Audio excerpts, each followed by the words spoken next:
अस्सलाम वालेकुम एवरीवन, क्या हाल चाल है आप सबका गाइस। तो here we are with the blog day 2। यहाँ पर मैं आई थी ग्रोसरी करने के लिए। अभी जो है हम तैयारी कर रहे थे अपने खाने पीने के लिए। तो मैंने जो मेन्यू रखा था उसमें था मटन कढ़ाई, पालक कोफ्ते, साग और साथ में सैलेड था और क्या था, ज़र्दा था। ये था, मैं जो इतना कुछ मैंने अपनी तरफ से मैंने इतना कुछ उसके लिए अरेंज किया था कि मैं ख़ुद भी भूल गई थी कि क्या कुछ था। अब सुबह का दिन था तो मैंने सोचा कि पहले ना शामी कबाबों के लिए, ये तो रात का ही दिन है। अब एक्चुअली मैं जो ये व्लॉग बना रही हूँ मैं सिर्फ उस टाइम कैप्चर करती गई। अब जो मैं आपको ये वीडियो नज़र आ रही है ये मंडे वाले दिन के लिए, मैं जो वॉइस ओवर है वो मंडे को कर रही हूँ, ठीक है। तो सीन ये था जी कि मैंने थर्सडे नाइट को शामी कबाब बना कर रखे, क्योंकि उसका एक ज़रा लंबा काम होता है। मैं गोश्त के शामी कबाब बनाती हूँ, कीमे के नहीं बनाती। तो बीफ लिया, और बीफ लिया था मैंने कोई 1.5 किलो। इसमें दाल डाली आधा कप, और इसमें सिर्फ मैं प्याज नहीं इसमें डालती, अदरवाइज़ ये बहुत सॉफ्ट हो जाते हैं। और गले की सवास के लिए माजरत, क्योंकि हमने बहुत बो काटे किए, हमने बहुत इंजॉय किया। उसके बाद मेरा गला जो है ना वो बिल्कुल फारिग हो चुका है। खैर, ये मैंने गोश्त चढ़ाया जी। इसमें मैं सिर्फ अदरक और लहसुन डाला है, नमक, हल्दी और मिर्च डाली है। उसको आपने पहले गोश्त को गलाना है। इसमें भी आपने चने की दाल नहीं डालनी। चने की दाल को अलग से गर्म पानी में भिगो के रख दें। सब्ज़ी सारी आ गई, फ्रूट्स आ गए, काम मेरे सारे अल्हम्दुलिल्लाह डन हो गए। और मेरी एक आदत है कि मैं काम लिख लेती हूँ, मुझसे भूल जाते हैं। ऑब्वियसली घर के काम है, बच्चों के काम है, साथ साथ इतना कुछ चल रहा होता है कि कोई ना कोई चीज़ स्किप हो जाती है। और अभी मैं आपको बताती हूँ मज़े की बात क्या हुई। जब मैंने टी पर सारी चीज़ें सर्व कर दी तो मुझे याद आया डिनर के बाद, हाय अल्लाह, मैंने शामी कबाब तो फ्राई ही नहीं किए, वो तो मैं भूल गई। फिर मैंने सोचा कि अच्छा चलो अभी 3 दिन है तो चलो हम आगे किसी टाइम से सर्व कर देंगे। खैर, ये जी मैंने गोश्त चढ़ाया, और उसके बाद जी गोश्त जब मेरा गल गया बिल्कुल, उसमें मैंने चने की दाल डाली, और फिर जो है वो 5 मिनट जो है ना वो कुकर चला के उसको आपने प्रेशर दे के गला लिया। अब मैंने चॉपर में ग्राइंड कर लिया। ये इस तरह से मोटा मोटा होता है। वैसे अगर मेरे पास अगर कोई हाउस हेल्प हो ना तो मैं ये कुंडी जो होती है उसमें कुटवा लेती हूँ, और दोनों का डिफरेंट टेस्ट आता है। अगर आप चॉपर में ग्राइंड करके शामी कबाब बनाएंगे तो टेस्ट डिफरेंट आएगा, और अगर इसको आप मैश करके कूट के जो होता है वो बनाएंगे तो टेस्ट डिफरेंट आता है। उस तरह से बहुत मज़ेदार कबाब बनते हैं, ज़रा रेशे वाले। आप ऐसे जब तोड़े तो बड़े सख्त से होते हैं ना, ये ज़रा थोड़े बुरबुरे से होते हैं। इसमें खैर अब जो है वो प्याज डाले, हरी मिर्चें डाली हैं, धनिया डाला है, पुदीना डाला है। फिर जी मैंने इनको अच्छी तरह से मिक्स किया, और रात को ही जो है वो मैंने बनाकर ये फ्रीज़र में रख दिए थे।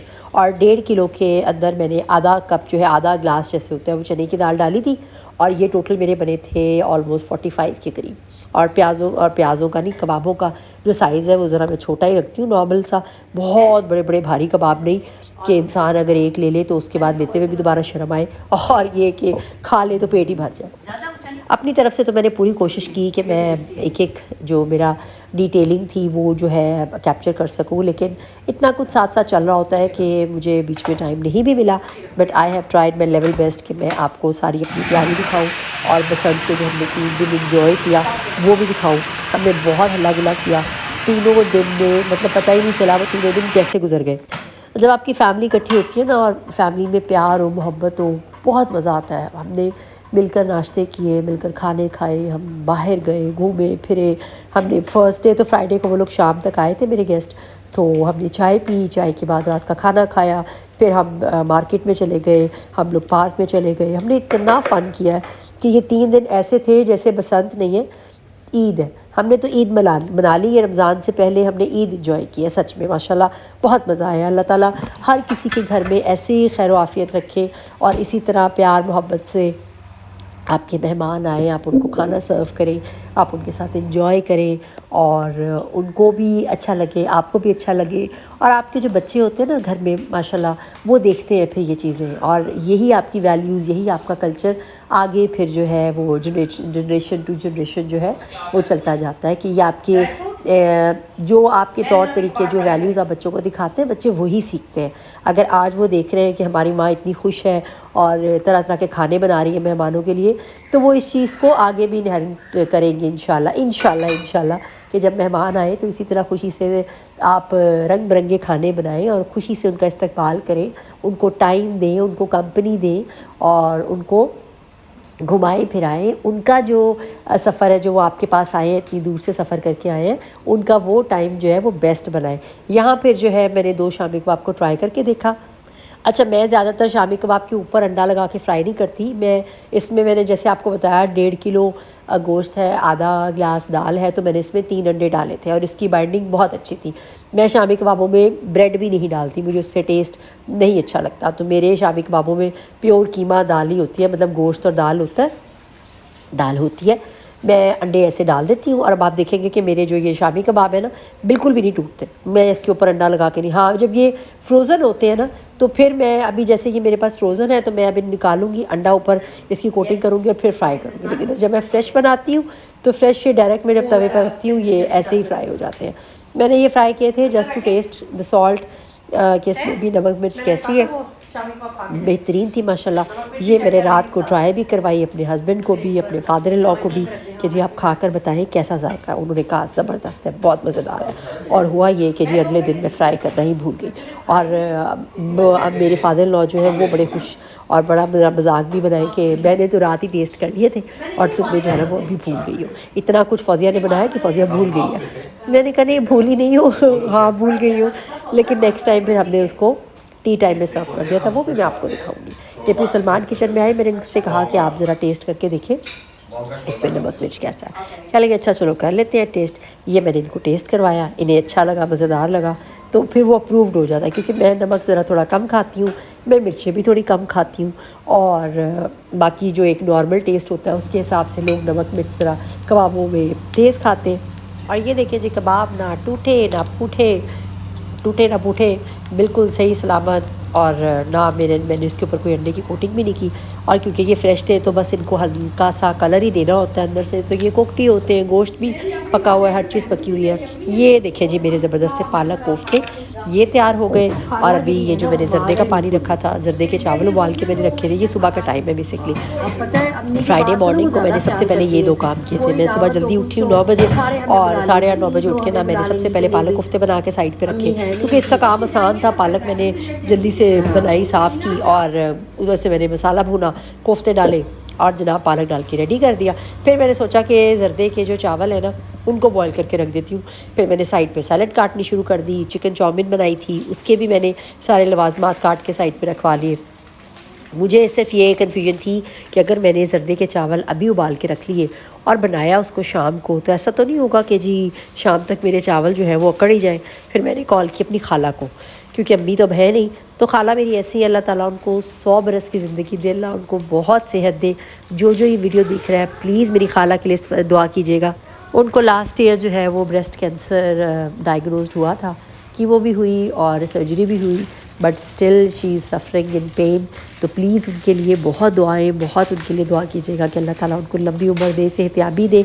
मैंने खाला को कॉल किया, खाला से पूछा फिर कि भाई अगर मैं चावल उबाल लूँ तो वो ख़राब तो नहीं हो जाएंगे? शी सेड नहीं, उबाल के रख लो, कुछ भी नहीं होगा। और अल्हम्दुलिल्लाह मेरा जर्दा जो है वो बहुत अच्छा परफेक्ट बना, सबको बहुत पसंद आया। फिर एक साइड पे जर्दे के चावल मैंने उबाल के रख दिए, और उधर मैंने जो है कुकर में इस टाइम मटन की कढ़ाई के लिए गोश्त चढ़ाया था। मटन की कढ़ाई मैंने बहुत सिंपल बनाई। मैंने एक रान ली थी जिसका वज़न ऑलमोस्ट 1.5 से पौने 2 के करीब था। उसके मैंने कढ़ाई कट ही करवाया था, गोश्त को फ्राई किया, उसमें प्याज डाले, मैंने 4 प्याज डाले थे, क्योंकि 1.5 से पौने 2 किलो के करीब गोश्त था। उसमें मैंने 4 प्याज डाले, और मैंने उसमें 7 टमाटर डाले थे, दरमियानी साइज़ के टमाटर थे। Please I am sorry for my voice, I am trying कि मेरी आवाज़ ज़रा क्लियर आ जाए, लेकिन इस टाइम जो है ना ढोल बना हुआ है मेरे गले का। तो मैंने जी 7 जो है वो टमाटर डाले, और टमाटरों को ना मैंने दरमियान में से कट करके डाला था। उस तरह से ना बड़े मज़ेदार ये होता है कि बस मैंने गोश्त में नमक और काली मिर्च डाली हुई थी, इसमें और कुछ नहीं है। ना मैंने कढ़ाई में हल्दी डाली है, ना मैंने कोई धनिया डाला है, थोड़ा सा ज़ीरा डाला था, नमक और काली मिर्च, और गोश्त फ्राई करके उसमें मैंने टमाटर डाला, लहसुन का भी सिर्फ जो पानी होता है वो, और साथ में प्याज ये डाले, और कुकर को बंद किया। कुकर मैंने चलाया था, प्रेशर दिया था ऑलमोस्ट कोई 5 to 10 मिनट्स के लिए। और उसके बाद उसको मैंने जब खोला तो टमाटरों के जो छिलके होते हैं ना वो बिल्कुल ऐसे होते हैं कि आप चिमटे से जो है ना वो प्लग करके उसको साइड पे रख सकते हैं। टमाटरों के छिलके कभी भी कढ़ाई में ना डालें, अदरवाइज़ कढ़ाई के अंदर ना वो साबुत साबुत से नज़र आते हैं और वो फिर बहुत बुरे लगते हैं। ये देखिए मैंने कुकर खोला है ना, तो इसमें आप देखेंगे कि ये जो सामने छिलके हैं ना, ये आप आराम से चिमटे से पकड़ पकड़ के निकाल के साइड पर रख दें और आपके टमाटर जो है ना वो बीच में घुल जाएंगे बिल्कुल। बस इसमें मैंने ये हाफ़ डन करके साइड पर रख दी थी कि जब रात को हम डिनर के लिए तैयार करेंगे तो उस टाइम ही मैं इसको भूनूंगी। अभी गोश्त जो है वो आधा कच्चा आधा पक्का है, तो शाम को जब इसकी भुनाई होगी तो ये ऑटोमेटिकली गल जाएगा। अच्छा जी, तो मटन कढ़ाई को मैंने हाफ टन करके रख दिया, नूडल्स को मैंने बॉईल करके रख लिया, सब्जियां ऑलरेडी कटी हुई थी और दही भल्लों के लिए भल्ले जो है वो मैंने गर्म पानी में डाल के रखे थे। इस गर्म पानी में नमक भी डाल लेते हैं ताकि भल्ले जो है वो अंदर से ज़रा सॉल्टी हो जाए। तो अब मैंने सोचा कि चिकन पुलाव का काम कर लिया जाए। चिकन को अच्छे से फ्राई किया। ये चिकन मैंने लिए हैं 2 चिकन और 2 चिकन में मैंने जो चावल डाले थे वो मैंने डाले थे 6 ग्लास। अब वो मैंने अच्छे से चिकन को फ्राई किया, इसमें लहसुन डाला, अदरक डाला, नमक और उसको भूनकर मैंने इसमें जो है वो 2 से 3 किलो कनौर क्यूब डाली थी। उससे ना ज़रा यखनी का बड़ा अच्छा एक अरोमा आता है। और जितना आपका जो गरम मसाला होता है ना, खड़ा मसाला, वो डाला है। इसमें मैंने दालचीनी डाली, इसमें मैंने लौंगे डाली, इसमें मैंने काली मिर्चें डाली जो साबुत होती हैं। और ये भी होता है कि जब आप साबुत डालते हैं टेस्ट डिफरेंट आता है, जब आप पिसी हुई डालते हैं तो वो ज़रा पुलाव थोड़ा डार्क हो जाता है, इसलिए फिर मैंने इसमें साबुत मसाले डाले थे। अब पहले चिकन फ्राई किया, चिकन फ्राई करके बाहर निकाल के रख लिया। उसके बाद इसमें प्याज डाले। प्याज मैंने डाले थे कोई 4 अदद प्याज थे, बड़े बड़े प्याज थे, वो मैंने फ्राई किए। उसके बाद जब वो फ्राई हो गए तो फिर से मैंने वापस वही चिकन डाल दिया और इसमें मैंने चिकन कॉर्न क्यूब डाले और क्यूब डालने के बाद मैंने इसको पकने पुलाव और हम करने लगे हैं यखनी के लिए रेडी। प्याज फ्राई किए, उसमें पहले मैंने सबसे पहले चिकन फ्राई करके अलग कर लिया। इस तरह फिर चिकन टूटता नहीं जब फ्राई हुआ होता। उसके बाद इसी घी में जो है मैंने प्याज फ्राई किए। प्याज फ्राई करने के बाद मैंने उसमें चिकन डाला, फ्राई हुआ हुआ लहसुन डाला, अदरक डाल के उसको अच्छी तरह से फ्राई करके उसमें मैंने खड़ा मसाला डाला। अब ये यखनी मेरे साथ गलेगा। ये मैं बना रही हूँ 2 चिकन है और 6 गिलास चावल है, तो 6 गिलास चावल में जाएगा 12 गिलास पानी। तो हम 12 नहीं डालेंगे क्योंकि हमारे भीगे हुए चावल है। हम डालेंगे इसमें 10 साढ़े 10 के करीब पानी जाएगा। तो ये मैं पानी डाल के बस इसको यखनी का साइड पे करके रख दूँगी ताकि जब शाम को डिनर बनना होगा तो हमने इसमें सिर्फ चावल डालने हैं, दम करना है।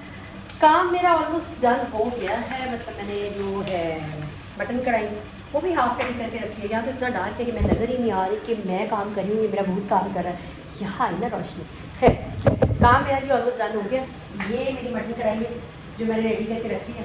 रेडी मतलब ये कि इसमें पानी है थोड़ा सा, वो हम जब सर्व करेंगे तभी उसको ड्राई करेंगे।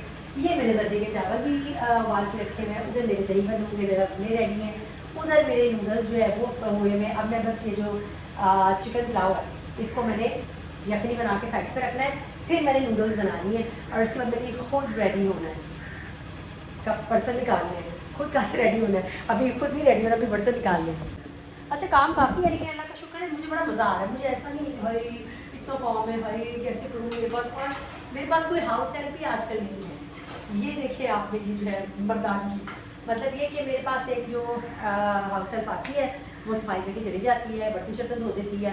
तो उसके साथ फिर मैं हेल्प करा रही थी, मैं बर्तन भी साथ धो ली थी, उसके साथ ज़रा डीप क्लीनिंग भी हो गई, उसके साथ शीट्स वगैरह चेंज करनी। अब वो चली, अब वो आएगी कोई, अभी बजे 2, वो आएगी कोई 5:30 पौने 6 चाय के बर्तन धोने के लिए। तो चाय के बर्तन ही निकाल लेते हैं जब तक कि ये यखनी का पानी रेडी होता है। बर्तन भी टेबल पे लगा चुकी हूँ, पुलाव का यखनी भी रेडी है। इसके अलावा आप बन रही है नूडल्स, तो नूडल्स बनाते हैं। मैं ये भी रेडी और दही बच गई। हाँ, बीच में मैंने दही भल्ले भी रेडी कर दिए।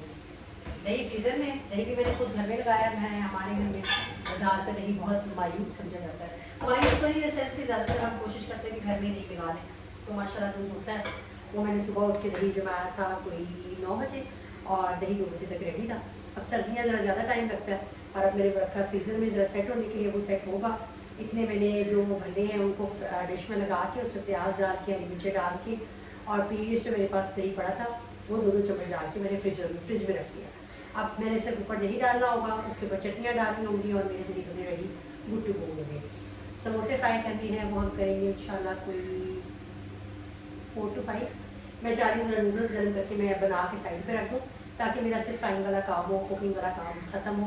मैंने भी नमाज़ पढ़नी है और खुद भी रेडी होना है। ओके, किचन के काम सारे रेडी हो चुके थे, तो मैंने सोचा कि अब आपने खुद तैयार ज़रूर होना है, बिकॉज़ जब आप खुद तैयार होकर मेहमानों को मिलते हैं, मेहमानों को भी बहुत अच्छा लगता है और ऐसे नहीं लगता कि आपने बहुत काम किया हुआ है और मेहमानों को भी लगे कि यार हमने तो आके इनको परेशान ही कर दिया, या ये तो बेचारी हाल से बेहाल हुई बैठी है। इसलिए try to get ready before your guest come, और उनके साथ अच्छे फ्रेश होके नहा धो के खुशबुओं के साथ मिले, ना कि लहसुन और अदरक की स्मेल आ रही हो आपके हाथों से और आपके अंदर से, और वो जहाँ से आए हैं वहीं से वापस चले जाएं कि या अल्लाह ये हम कहाँ आ गए। तो मैंने बस नॉर्मल सा जो घर में आप फ्रेश होते हैं ले जी, हो गए हैं रेडी हम, और अब पढ़ते हैं नमाज। टाइम हुआ है 3:15 3:30, नमाज पढ़ के दोबारा किचन में जाते हैं। नूडल्स भी रेडी हैं, बच्चे खा भी चुके हैं। समोसे हमारे जो हैं वो ऑलरेडी फ्रिज में रखे हुए मैंने और निकाल के मैंने बाहर रख दिए कि उनको फ्राई करेंगे। दही बल्ले रेडी हो गए, दही मेरे फ्रीजर में रखा, वो निकालूँ। टेबल पर सिर्फ ग्लास रखते हैं, वो भी रख देती हूँ। और ये जी हमारे जो है ना मेहमान आ गए, ये हमारी एक क्यूट सी मेहमान, ये रही, ये मिफ्रा को दिखाइए ना। और हे ये गो, हमारे गेस्ट आ गए और अचानक इस तरह से लगा मुझे कि मैं अभी नमाज़ पढ़ के फ़ारिग हुई हूँ तो मेहमान आ गए। अच्छा, हम जहाँ रहते हैं वहाँ सोसाइटी में एक छोटा सा जो एक इवेंट है, छोटा तो नहीं था खैर, बहुत काफ़ी बड़ा था, इवेंट था regarding to Basant, and it was so beautiful, so late, बहुत मज़ा आया यहाँ पे। मतलब ये आप समझ लें कि बसंत का टीज़र था फ्राइडे नाइट को। यहाँ पर फूड स्टॉल्स थे, यहाँ पे काइट फ्लाइंग भी थी, ढोल, म्यूज़िक, जंपिंग कैसल, बहुत अच्छा था। तो हमारे गेस्ट पहले ही यहाँ जा चुके थे, मैं ज़रा घर में वाइंड अप कर रही थी तो मैंने इनको बाद में ज्वाइन किया। और ऐसा स्मोकीज बना रही है और हम तो बड़ा खूबसूरत उन्होंने डेकोर किया हुआ है। ये देखिए जी, ये देखिए आप लोग,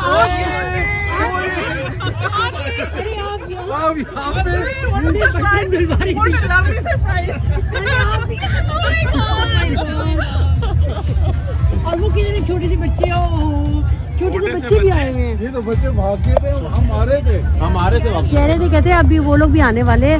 वो मैंने कहा नहीं नहीं, आज वापस एक चक्कर लगाते हैं। मैं बस अभी जल्दी जल्दी वाइंड अप करवा के निकली, पता नहीं हमें, मैं तो चक्कर लगा के जाऊंगी भाई। मैं इसलिए थोड़ी आई हूँ कि मैं वहाँ, वो तो आप निकली है तो अभी आई है। मैंने फटाफट उससे बर्तन वगैरह दिए, मैं कहीं साफ कर, नमाज पढ़ी है मगर जरदा में दम लगा आई। मैं कहा बसंत बेसिकली फ़ंक्शन ही खाने पीने का, एंजॉय करने का, इकट्ठे होने के लिए होता है। इसको आप प्लीज़ किसी भी रिलीजियस रसूमात के साथ ना लिंक अप किया करें, जस्ट फॉर हैविंग फ़न। पहले ही हमारे पास कोई ऐसे फेस्टिवल है ही नहीं, हमारे पास ऐसे मौके हैं ही नहीं जहाँ पर हम खुश हो सकें। दुनिया में डिफरेंट फेस्टिवल्स होते हैं, पर हमारे यहाँ ये होता है जो फेस्टिवल हो उसको मज़हब के साथ लिंक कर दो। तो enjoy yourself as we enjoyed.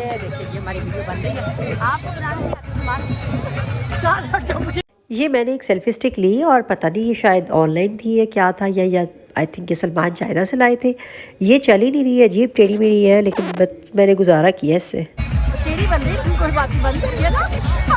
आप यहाँ लोगों के चेहरों पर मुस्कुराहटें देखें, हर इंसान इतना खुश यहाँ पे खा रहा है, पी रहा है, काइट फ्लाइंग हो रही है, फुल ऑफ फन।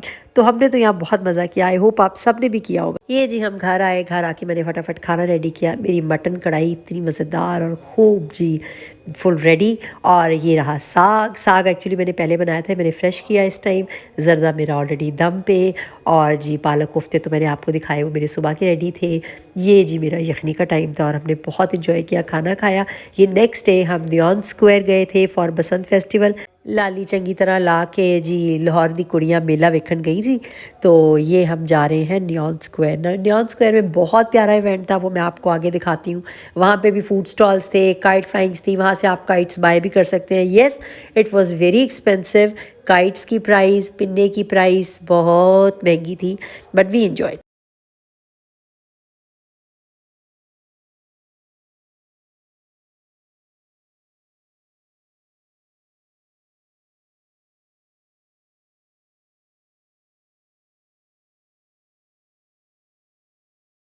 बेसिकली जो एक असल पर्पस होता है वो मिलने जुलने का होता है, इकट्ठे होने का होता है, घूमना फिरे, खाए पिया। यहाँ पर ये मैटर नहीं करता कि हमने पेचे लड़ाई कि नहीं लड़ाई। और आपको पता है लाहौर में बसंत मनाने किंग कॉन्ग भी आया हुआ था और किंग कॉन्ग ने भी बहुत इन्जॉय किया और किंग कॉन्ग ने भी बहुत पेचे लड़ाए और उसके साथ साथ हमारे पास पॉ पेट्रोल भी आया हुआ था। मतलब ये कोई आम बसंत नहीं थी जी। यहाँ पे पॉ पेट्रोल आया, किंग कॉन्ग आया, उन्होंने पेचे लड़ाए लाहौर में आके। और क्या ही मज़ेदार वहाँ पे खाने थे। हमने जी वहाँ पे खाने भी खाए, एंजॉय भी किया और यहाँ पर हमने वाकई में पतंग उड़ाने का एक रिहर्सल की। बिकॉज सलमान वाज टेलिंग कि उन्होंने भी बचपन के बाद यहाँ पर दोबारा से जो है बसंत को मनाया है। तो वो तनावे डालना और जी पतंग प्रिपेयर करना और उसको उड़ाना, ये जो है एक आर्ट है, पूरी टेक्निक है भाई इसकी। और मैं एक रील देख रही थी, उसमें एक बाकायदा उसकी डिटेल्स बताई गई थी कि अगर पतंग ऐसे उड़े, वाइब्रेट करे तो आगे वाला तनावा जो है वो ढीला है, अगर वो रॉकेट बन जाए तो फिर सही है। ऐसी कुछ उसकी टेक्निकलिटीज़ थी। तो आप इसको मजाक ना समझे, ये बड़ी मुश्किल चीज़ है, आर्ट है, आर्ट पतंग उड़ाना। और ये जी आपकी बहन ज़रा अदाएँ उदुएँ दिखाते हुए, यार इतना मज़ा आया ना कि मैं एक्सप्लेन नहीं कर सकती। 3 दिन हमने ईद मना ली, इतनी हवा थी, सेकंड डे ठंडी हवा और फुल जी। ये देखिए हमारा गुड्डा जो है वह हवा में। And Salman you made me proud. मुझे लग रहा था कि हमने सिर्फ पैसे ज़ाया किए, सलमान को गुड्डा शुड्डा कोई नहीं उड़ाने आता, एवं ही बस ले आए हैं कि चलो अब मेहमानों के सामने इज़्ज़त तो रखनी है ना, उड़ानी तो है। बट यार जब इन्होंने उड़ाई तो मतलब मेरे तो होश उड़ गए हैं, वाकई इनको आती है उड़ाने। एंड माशाल्लाह माशाल्लाह बड़ी अच्छी। लेकिन यहाँ पर ये हुआ कि इतना ज़्यादा रश था कि हमने एक पतंग उड़ाई, गुड्डा उड़ाया, कट गया, दूसरा उड़ाया, वो भी कट गया। हमने तीसरे को इज्जत से लपेटा। हमने कहा चलो बच्चों हम घर जाके उड़ाएंगे अपनी छत पे, यहाँ तो काटे जा रहे हैं। और हाँ, यहाँ हमने एक पतंग जो है उसको कहते हैं, सलमान ने बताया था, चंब मारा। हाँ, कि मतलब हमने उसको लूट भी लिया। तो ये इसके एक स्पेशल डिक्शनरी है बसंत की कि आपने जी चमोड़ लिया और चमेड़ लिया जी, चंब मारा, पेचा लगाया, बो काटा। एक अलग डिक्शनरी हमारे बच्चों ने सीखी है जो कि बसंत की थी और मेरे बच्चों ने बहुत इन्जॉय किया। मतलब ज़िंदगी में उन्होंने देखा कि बसंत क्या होती है और काइट फ्लाइंग वाकई क्या होती है, वरना बच्चों ने बुक्स में, कॉमिक में, इनमें ही देखा था कि काइट फ्लाइंग भी कोई चीज़ है। Now they have practised it, now they have seen, उसको एंजॉय किया एक्साइटमेंट के साथ। तो मुझे इस चीज़ की बहुत खुशी थी कि एक फेस्टिवल था और ये 3 दिन बच्चों को स्क्रीन टाइम का टाइम नहीं था। बच्चे इतने इंगेज थे इस फेस्टिवल में। ये एक सबसे अच्छी चीज़ है। जब फेस्टिवल्स होंगे, डिफरेंट एंटरटेनमेंट्स होंगी, तो आपके बच्चे स्क्रीन से बाहर निकलेंगे और इन चीज़ों को लाइव इंजॉय करेंगे विद फैमिली। ये फंक्शंस हुए जिसमें आपकी फैमिली आपस में जो है इंगेज होती है, बजाय कि ये कि बस एक एक कमरे में लैपटॉप लिया हुआ है, एक एक कमरे में टैब्स लिए हुए हैं और जी उनमें गुम है। तो ऐसे फेस्टिवल्स होने चाहिए और हमें, हमारी गवर्नमेंट को ऐसे फेस्टिवल्स को बेहतर बनाने के लिए भी मेहनत करनी चाहिए और हमारी भी रिस्पॉन्सिबिलिटी होती है। It's not only on government, हमें भी देखना चाहिए। अगर कोई SOPs हैं तो उनको फॉलो करें, अगर कोई तौर तरीके किसी भी फेस्टिवल के हैं तो उनको स्ट्रिक्टली फॉलो करें। अब जितनी काइट्स थी वो सारी स्टैम्प थी, पिन्ने जो थे उन पर QR कोड्स लगे हुए थे। It was very very good, it was very well managed. Basant festival बहुत अच्छा रहा। Hats off to the government and the seriously the credit goes to the Punjab government जिन्होंने इतना अच्छा ऑर्गेनाइज़ किया। अगर आप रोड्स देखते वो इतनी खूबसूरत, मतलब दुनिया में लाहौर का नाम जो है ना वो नज़र आया with the festival, rather than कि खुदा न खास्ता कोई टेररिस्ट अटैक्स, कोई और स्मॉग या और कोई चीज़। एक फ़ेस्टिवल के लिए इंटरनेशनल लेवल पे आपका मुल्क जाना जाए, आपके लोग जाने जाएँ, आपके फेस्टिवल को जो है वो एक इज़्ज़त मिले, तो वो हमारे लिए इम्पॉर्टेंट चीज़ है ना। हमें इस दौर में, हमें इस मौके पे यही चीज़ें चाहिए कि दुनिया हमें रिकग्नाइज़ करे with the good things, rather than अल्लाह ना करे खुदा न खास्ता कि जी बस बुरे कामों में ही हमारा नाम आ रहा हो। जैसे हुआ कि जुमे वाले दिन, जिस दिन जुमे की नमाज के टाइम जो इस्लामाबाद में हादसा हुआ, बहुत दुख हुआ देखकर, सुनकर, और जो वहाँ पर लोगों के हालात थे, बहुत दुख हुआ। लेकिन ऑन द अदर साइड जो हमारे मुल्क में एक ट्रेंडिंग पे जा रहा था कि जी दुनिया से टूरिज़म आ रहा है, इतनी ज़्यादा आपका लोकल जो हमारा बिज़नेस था काइट का, डोर का, खाने पीने का, जो ट्रांसपोर्टेशन थी, लोगों के इतने लोगों की रूफ टॉप्स थी, वो इतनी होटल सारे बुक, टूरिज़्म इतना ज़्यादा। तो ये चीज़ें मुल्क के लिए बहुत, मुल्क की तरक्की के लिए बहुत मैटर करती हैं। और हमें जो है वो इंसान का बच्चा बन के SOPs को फॉलो करना है, रादर दैन कि हम इसमें इतने ज़्यादा नेगेटिव हो जाए, एक्सट्रीम हो जाए कि जी फेस्टिवल्स ही बंद हो जाए। ठीक है, हमारे पास ईदें आती हैं, त्यौहार आते हैं, उस पर भी जो है हमारे एक प्रोटोकॉल्स होते हैं, कोई SOPs होती है। ये नहीं है कि चांद रात है तो फायरिंग शुरू कर दे और जी पर देख नहीं रहे कि किसको गोली लग गई, क्या हो गया। हम लोग इतने एक्सट्रीम हो जाते हैं कि हम सारे के सारे जो फंक्शंस हैं ना, उन्हीं का बेड़ा गर्क कर देते हैं। तो ये अल्लाह का शुक्र है, अल्हम्दुलिल्लाह बहुत अच्छा गया फंक्शन भी, तीनों दिन भी Lahore full decorated, music, food, हर इंडस्ट्री को इसमें फ़ायदा हुआ है। और आप ये देखें कि पूरे पाकिस्तान से क्या पूरी दुनिया से लोग लाहौर आए हुए थे। ये जहाँ हम लोग गए हुए थे नियॉन स्क्वायर में, यहाँ पर लाखों की तादाद में गाड़ियाँ होंगी, ऑनेस्टली नॉट इन हज़ार, लाखों की तादाद में, और डिफरेंट स्लॉट्स थी। और इतना वहाँ पर फूड जो है लोगों का सेल हो रहा था कि लाइंस लगी हुई थी हर स्टॉल के बाहर। अभी ये मैं आपको सिर्फ एक इवेंट के बारे में बता रही हूँ, ऐसे हज़ारों इवेंट्स हुए लाहौर के अंदर, डिफरेंट एरियाज़ में। डिफेंस में अलग हुए हैं, अंदरून में अलग हुए हैं, मॉल रोड क्या, जेल रोड क्या, हर जगह डिफरेंट इवेंट्स हुए हैं और जैम पैक्ड हुए हैं। कराची के लोग, इस्लामाबाद के लोग, पेशावर से, कोयटा से, बाहर USA से, क्या हर जगह से, UK से लोग पाकिस्तान आए हैं। टूरिज़म से पाकिस्तान को फ़ायदा होगा ना। फ़्लाइट्स लाहौर में आई हैं, लोगों ने इतने होटल्स बुक किए हैं, PC की छत क्या, वारी की छत क्या, मतलब फुल जैम पैक्ड। तो ऐसे फेस्टिवल्स को प्लीज़ नेगेटिविटी का शिकार मत होने दिया करें। जो गवर्नमेंट ने दिए रूल्स उन्हीं को फॉलो करें। फिर भी इंसान, अभी भी मैंने देखा कि बीच में जनाब चरखियाँ भी ले रहे हैं और ये भी ले रहे हैं और वो भी ले रहे हैं। तो फिर क्या होगा? फिर यही होगा कि चीज़ें बैन होती जाएंगी, आप लोगों से इस तरह की खुशियाँ जो हैं वो लेते जाएंगे, क्योंकि सिक्योरिटी तो सबसे पहले आएगी। और लाहौर आएँ और भटूरे न खाएँ, ऐसा तो हो नहीं सकता। ये हमारे बड़े प्यारे से मेहमान हैं जो कि लाहौर आए थे रावलपिंडी से, और इन्होंने जो है वो भटूरों की फरमाइश थी जी, इन्हें भटूरे भी खाए, लड्डू पीठियाँ भी खाई, जो लाहौर की एक सौगात होती है। तिक्के, कबाब, बिरयानियाँ, पुलावें, मतलब सब कुछ खाया हम लोगों ने वहाँ पे, अल्लाह का शुक्र है। और इतना मज़ा आया कि हमें वहाँ पे चेयर्स की भी ज़रूरत नहीं थी। हमने वहाँ पर एक वो प्लॉट था साइड पे, पार्क टाइप, और बड़ा साफ़ सुथरा, हम वहाँ बैठे और हमने ज़मीन में बैठ के खाना खाया। इतना साफ़ था कि हम आराम से ज़मीन में बैठे हुए थे, क्योंकि टेबल्स सारी बुक थी, चेयर्स वगैरह सारी ऑक्यूपाइड थी। हमने फिर वहाँ पे जी म्यूज़िक चला, बच्चों ने डांस किया, हमने इन्जॉय किया, और यूँ हमने जो है अपना ईद का ही था वैसे तो ये, बसंत का सेकंड डे जो है वो हमने इस तरह से कंप्लीट किया। अच्छा, हमारा प्लान ये था कि डिनर जो है ना वो हम करेंगे अंदरून में कहीं लाहौर इंटीरियर में, लेकिन वहाँ पर इतना रश, और अभी आप ज़रा उसकी छतों की लाइटें और बादशाही मॉस्क देखें, माशाल्लाह इतनी खूबसूरत, फुल जगमग। लेकिन यहाँ पर ट्रैफिक बहुत ज़्यादा थी और जो अंदर फूड स्ट्रीट है वो सारी ब्लॉक थी। तो फिर हमने सिर्फ बाहर से ही एक राउंड लगाया और अपना समूह लेके हम जो है वो आदाब चले गए, which is eight Gulberg.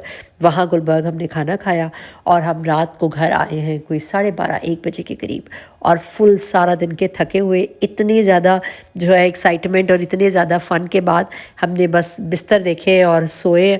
This was all about the second day of Basant. अच्छा, थर्ड डे हमने ये सोचा कि जो हमारे पास अपने गुड्डे हैं ना वो हम अपनी छत पे उड़ाते हैं, क्योंकि यहाँ पर आसमान साफ़ है। यहाँ पर भी बहुत ज़्यादा पतंगें थी, लेकिन उस लेवल की नहीं थी जो वहाँ पे एक इवेंट के अंदर थी। तो यहाँ हम आराम से उड़ा सकते थे और हम बारी बारी सारे शौक़ भी पूरा कर सकते थे। तो जो यहाँ पर हम छत पर आए, हमने ज़रा यहीं पर टेबलें शेबलें रंगाई, चारपाइयाँ बिछाई, और हमने सोचा यहाँ पर उड़ाते हैं। घर में ज़रा ज़्यादा सुकून है, बच्चे भी ईजी हैं, वॉशरूम जाना है, ये कैंची ले आओ, ये टेप ले आओ, ये तनावे डालने हैं, टूथपिक ला दो, यहाँ पर सारा काम हो सकता था। यहाँ हमने उड़ाई भी है, काटी भी है, लूटी भी है, बहुत मज़ा आया भाई यहाँ पर।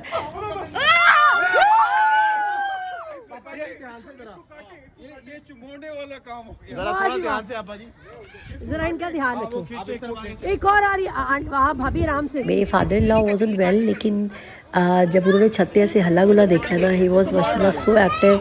अल्लाह ताला उनको लंबी उम्र दे। उन्होंने वो जनाब पेचे लड़ाए, he is a pure Lahori.